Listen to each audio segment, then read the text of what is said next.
இந்த சேனலை தொடர்ந்து நடத்த உதவி செய்ய நினைப்பவர்கள் உதவி செய்யலாம். வணக்கம். கொடைநாடு கொலை வழக்கில் முதல் குற்றவாளி எடப்பாடி பழனிசாமி. அதனால் எடப்பாடி பழனிசாமியை உடனடியாக கைது செய். இது யார் சொல்லியிருக்கிறா?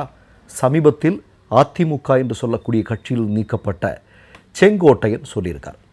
இது எதுக்காக சொல்லியிருக்கார் அப்படின்னு பார்க்குறதுக்கு முன்னாடி ஒரு சின்ன செய்தியை நான் சொல்ல விரும்புகிறேன். இப்போ கொடநாடு கொலை வழக்கை பற்றி தமிழ்நாட்டு மக்கள் நன்கு தெரிந்து வைத்திருப்பார்கள். என்ன காரணம்? அதாவது அதிமுகவில் இருக்கக்கூடிய அமைச்சர்கள் முறைகேடான இடத்திலிருந்து ஏராளமான பணம் சம்பாதித்திருக்கிறார்கள், ஊழல் செய்திருக்கிறார்கள்.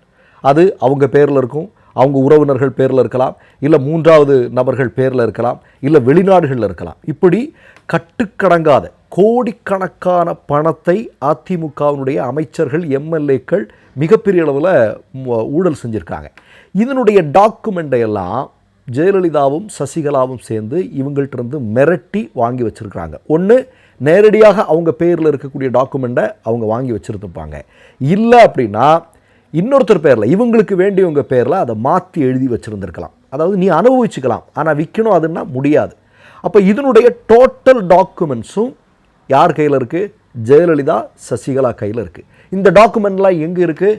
கொடநாட்டில் இருக்குது. கொடநாடு ஜெயலலிதா ஓய்வு எடுக்கக்கூடிய இடம் அப்படிங்கிறது உங்களுக்கு நல்லா தெரியும். இதில் இப்போ என்ன செய்தி சொல்கிறாங்க அப்படின்னா, எடப்பாடி கூட சுற்றிட்டு இருக்காங்க இல்லையா இந்த 3 மணிகள், இந்த 3 வேலுமணி தங்கமணின்லாம் சொல்கிறாங்க இல்லையா, இவர்கள் தான் அதிகமான முறையில் பெரிய அளவில் ஊழல் செய்திருப்பதாகவும் இவர்களுடைய டாக்குமெண்ட் எல்லாம் அங்கே இருந்ததாகவும் சொல்லப்படுகிறது.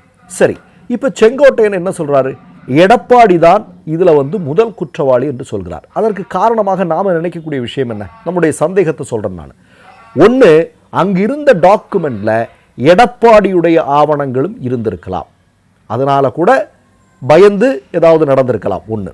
இல்லை, எடப்பாடி அதிமுகவினுடைய முதலமைச்சர் பொறுப்புக்கு வந்ததற்கு பிறகு, பொதுச் செயலாளர் பொறுப்பிற்கு வந்ததற்கு பிறகு வருங்காலத்தில் இவனுங்களை எவனையுமே நம்ப முடியாது, இந்த டாக்குமெண்ட் எல்லாம் நம்ம கையில் இருந்தால் தான் சேஃப் அப்படின்னு ஏதாவது ஒன்று பண்ணியிருந்திருக்கலாம்.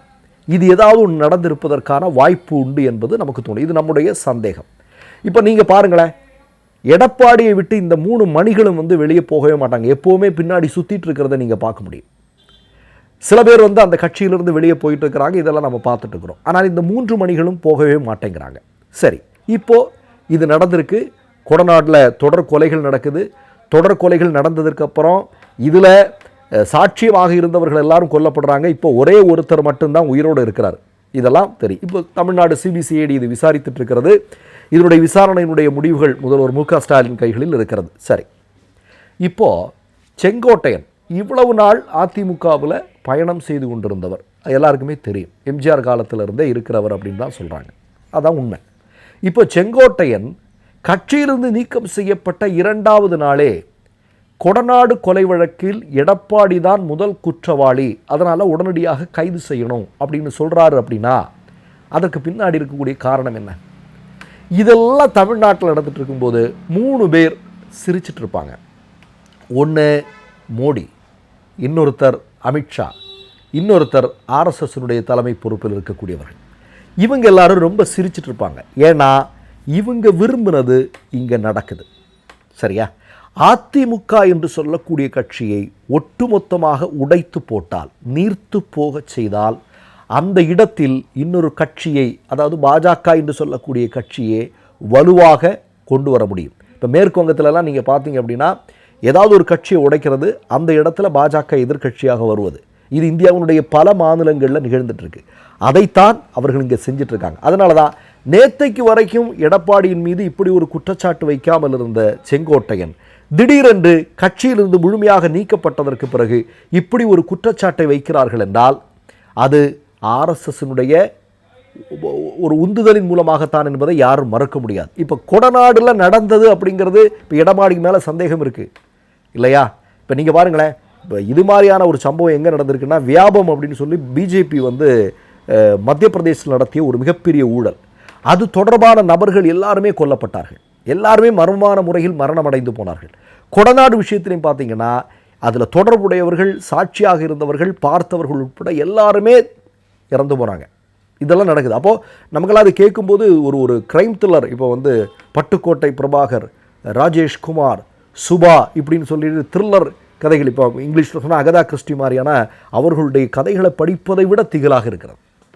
சரியா? அரசியலில் எப்படிப்பட்ட விஷயங்களெல்லாம் தங்களுடைய பதவிகளை தக்க வைத்துக் கொள்வதற்கு என்னெல்லாம் நடக்குது அப்படிங்கிறத நம்ம பார்க்க முடியுது. இப்போ நம்ம ஒரு விஷயத்தை சொல்லணும். இப்போ அமித்ஷாவும் மோடியும் ஆர்எஸ்எஸ் எல்லாம் இந்த விஷயத்தில் அவங்க ரொம்ப சந்தோஷமாக இருக்கிறாங்க. ஏன்னா எடப்பாடியையும் பாஜக ஆதரிக்கிறது, செங்கோட்டையனையும் ஆதரிக்கிறது, தினகரனையும் ஆதரிக்கிறது, பன்னீர்செல்வத்தையும் ஆதரிக்கிறார்கள், சசிகலாவையும் ஆதரிக்கிறார்கள், எல்லாரையுமே ஆதரிக்கிறார்கள். ஆனால் அவர்கள் நினைப்பது என்ன? உங்களுக்குள்ள ஒன்று, நீங்கள் எல்லாரும் சேர்ந்து வரணும், வந்து நான் வருவேன், நான் ஒரு 40 சீட்டில் நிற்பேன், 50 சீட்டில் நிற்பேன், நான் வெற்றி பெறணும். இல்லை, அதிமுக கட்சி பலவீனமாயிருச்சு, இதில் எதுவுமே இல்லை, ஒருத்தனும் தேராது, அந்த கட்சி இருந்த இடம் தெரியாமல் போய்விட்டது அப்படிங்கிற ஒரு பிம்பத்தை பாஜக உருவாக்க நினைக்குது. அதற்கான வேலைகளைத்தான் தொடர்ந்து இவங்க எல்லாரும் சேர்ந்து செஞ்சிட்ருக்கிறாங்க அப்படிங்கிறத தமிழ்நாட்டு மக்கள் அறியாதவர்கள் அல்ல. இப்போ நான் என்ன சொல்ல விரும்புகிறேன்னா, மோடியும் சரி அமித்ஷாவும் சரி ஆட்சி பொறுப்பிற்கு வந்ததற்கு பிறகு இந்தியாவில் இருக்கக்கூடிய பெரும்பாலான கட்சிகளை, இவர்களுக்கு எதிராக செயல்படக்கூடிய கட்சிகள், இவர்களுடைய இணக்கமாக செல்லாதவர்களை எல்லாமே இந்த மாதிரியான பல்வேறு விஷயங்களுக்கு அவர்கள் உட்படுத்தி இருக்கிறார்கள். அதில் பல இடங்களில் அவர்கள் வெற்றி பெற்று இருக்கிறார்கள். அப்படிதான் நீங்கள் பல மாநிலங்களில் அவங்க ஆட்சி பொறுப்பிற்கு வந்திருக்கிறாங்க. அதனுடைய உச்சபட்சம் வந்து தமிழ்நாட்டில் இப்போது நடந்து கொண்டு வருகிறது. பாருங்கள், அதிமுகவுக்குள்ளே மட்டும் இல்லை, இப்போ இவங்களை ஆதரிக்கக்கூடிய பாமகவுக்குள்ளே என்ன நடக்குது, பாமகவுக்குள்ளே என்ன நடக்குது பாருங்கள். ஒரு தந்தை சொல்கிறார் மகனின் மீது, அவனால் என்னுடைய உயிருக்கு கூட ஆபத்து வரலாம் அப்படிங்கிற மாதிரி சொல்கிறார். அவர் வந்து தன்னுடைய மகளை வந்து கட்சியினுடைய பொறுப்பு பதவியில் கொண்டு வரும்போது அன்னைக்கு அவர் சொல்கிறார், என்னையும் என்னுடைய கட்சியை என்னுடைய புள்ள பாதுகாக்கும் அப்படின்னு சொல்கிறார். நல்லா பார்த்துங்க, பையன் யாரை ஆதரிக்கிறான்? பட்டவர்த்தனமாக பாஜக ஆர்எஸ்எஸ்ஐ ஆதரிக்கிறான். அப்போ இது எல்லாமே நடந்திருக்கு. ஒட்டுமொத்தமாக ஒரு மிகப்பெரிய அளவில் கொட்டையை குழப்பி அங்கே மீன் பிடிக்கிற வேலையை பாஜக செய்து கொண்டு வருகிறது.